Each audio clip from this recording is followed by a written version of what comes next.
पास जंगल में सारे पक्षियों ने अपने अपने घर बना रखे थे, लेकिन नीलो और कालू ने अपना घर नहीं बनाया था। नीलो उसे घर बनाने के लिए लकड़ियां लाने का कहती, लेकिन कालू नीलो की एक ना सुनता था। कालू, ओ कालू, अपना घर बनाना है या नहीं? पक्षियों ने अपने अपने घर बना लिए हैं, हमने तो एक तिनका भी जमा नहीं किया। नीलो, क्या जरूरत है घर बनाने की? हम पक्षियों के घर रह लिया करेंगे। पक्षी तुम्हारे मामा जी के बेटे हैं ना, जो तुम्हें रहने देंगे। नीलो, तुझे पता तो है मैं कितना बुद्धिमान हूँ। पक्षियों को बुद्धू बनाना तो कोई मुझसे सीखे। हाँ, मैं समझ गई तुम्हारी बात को। जब पुलिस के डंडे पड़ेंगे ना, तो सारी शैतानियां भूल जाएंगे तुझे। नीलो, एक योजना है मेरे पास। हम अपना हुलिया बदलकर पक्षियों के घर घर जाकर भोजन मांगा करेंगे और पक्षियों से कहा करेंगे कि हमें रात को अपने घर रहने दे। नीलो, नाटक करने में तो तुम विशिष्या हो। देख लो कालू, अगर हम पकड़े गए तो बहुत बुरा होगा हमारे साथ। एक बार फिर सोच लो तुम। ओ भगवान, मैंने एक कायर पक्षी से शादी कर ली। नीलो, तुम इतना क्यों डरती हो? चलो कालू, ये भी करके देख लेते हैं। फिर कालू और नीलो अपना हुलिया बदलकर डुगडुगी चिड़िया के पास जाते हैं। चिड़िया, ओ चिड़िया, भगवान के नाम पर कुछ दे दे मुझे।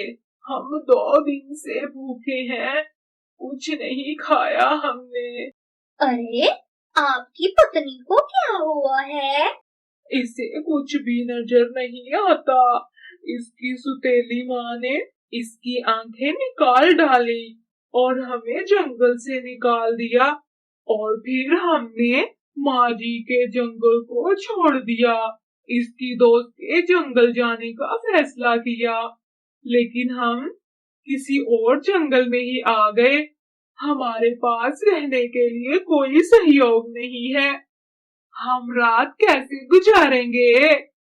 अरे पक्षी दीदी, कुछ खाने के लिए ही दे दो। डुगडुगी चिड़िया बहुत दयालु पक्षी थी। इन्हें भोजन दे देती है और कहती है, आप भोजन कर लें और आज आप मेरे घर ही रहेंगे। आपका कोई सहयोग तो है नहीं, इसलिए आज आप यहाँ ही रुक जाएं। नहीं नहीं, हम बस भोजन करके निकल जाते हैं। कालू ये बात सुनकर नीलो को धीरे से कहता है, नीलो, बात को क्यों विरूपण कर रही हो? शांत हो जा और अब मुझे बोलने दो। आप दोनों क्या बात करने लग गए? अरे अरे, कुछ नहीं। आज रात हम आपके घर ही रुकेंगे और सुबह होते ही अपने दोस्त वाले जंगल की दिशा में चले जाएंगे। आप यहाँ आराम से रहें, कोई संकट नहीं है मुझे। यूं कालू और नीलो रात वहीं रुकते हैं। ओ नीलो, मैंने क्या कहा था तुझे? मेरा आइडिया मस्त काम कर रहा है या नहीं?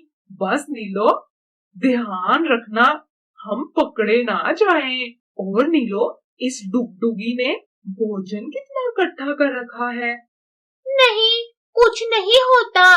चलो अब सो जाओ। यूं कालू और नीलो सो जाते हैं और सुबह होते ही दोनों पक्षी चिड़िया का भोजन लेकर चले जाते हैं।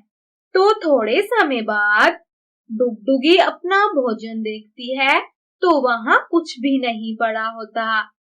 ये पक्षी मेरा भोजन ले गए, भगवान कुछ न छोड़े इन दोनों का। वो दोनों कबूतर बिरजू के घर जाते हैं। भोजन भोजन दे दो अंधे को, हमारे पास घर भी नहीं है। हम इस जंगल में नए आए हैं, भगवान तेरा भला करे। पक्षी, ओ पक्षी, तो जुग जुग जिए। अरे अरे, मैं तो खुद बहुत मुश्किल से भोजन लेकर आता हूँ, मैं तुझे क्या दूँ? ओ पक्षी, हमें भोजन दे दे, दुआ देंगे तुझे, और हमारी दुआ बहुत लगती है, मालो माल हो जाओगे तुम। मुझे क्यों लग रहा है कि तुम दोनों को मैंने कहीं देखा है। नहीं नहीं, हम तो पास वाले जंगल से ही आए हैं, तूने हमें कहाँ देखा होगा? अच्छा अच्छा, तुम दोनों मुझे दुआ दो कि मैं अमीर हो जाऊं।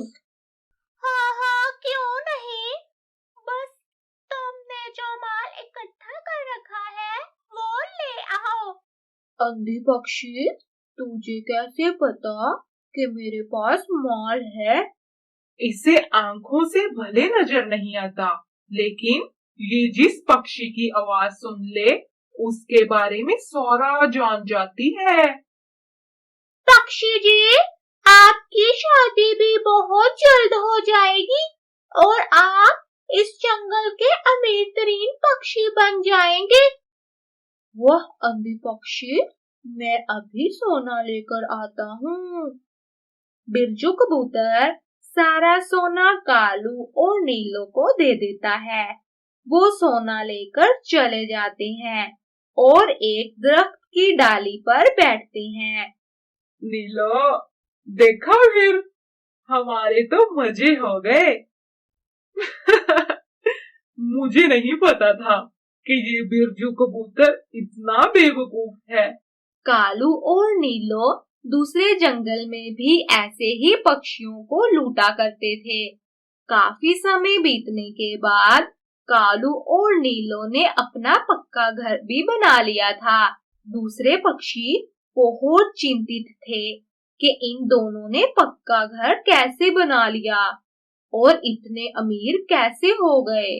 दूसरी तरफ बिरजू कबूतर भी अपने अमीर होने का इंतजार करता रहा, लेकिन उसे क्या पता था कि वो कालू और नीलो के हाथों बेवकूफ बन चुका था। वो पक्षी फ्रॉड निकले, उन दोनों ने लूट लिया मुझे, मैं लुट गया, मैं लुट गया। बिरजू अभी ये बात कर ही रहा होता है कि ऊपर से डुगडुगी चिड़िया आ जाती है। अरे, क्या हुआ, क्यों रो रहे हो बिरजू? बिरजू कबूतर चिड़िया को सारी बात बताता है। उस अंधी पक्षी और काले पक्षी ने मुझे लूट लिया, मैं तबाह हो गया। बिरजू कबूतर जब अंधी पक्षी का नाम लेता है तो डुगडुगी चिड़िया तुरंत कहती है, ओ अच्छा, तो अब आगे मैं तुम्हें बताती हूँ कि उन्होंने तुझे क्या कहा होगा। उन्होंने तुम्हें यही कहा ना कि उनके पास घर नहीं है और उनकी सुतेली मामा ने उन्हें जंगल से निकाल दिया। हाँ हाँ, लेकिन तुझे कैसे पता इन सब बातों का? वो दोनों मेरे पास भी आए थे और मुझसे भोजन भी लिया था, रात को भी रुके थे।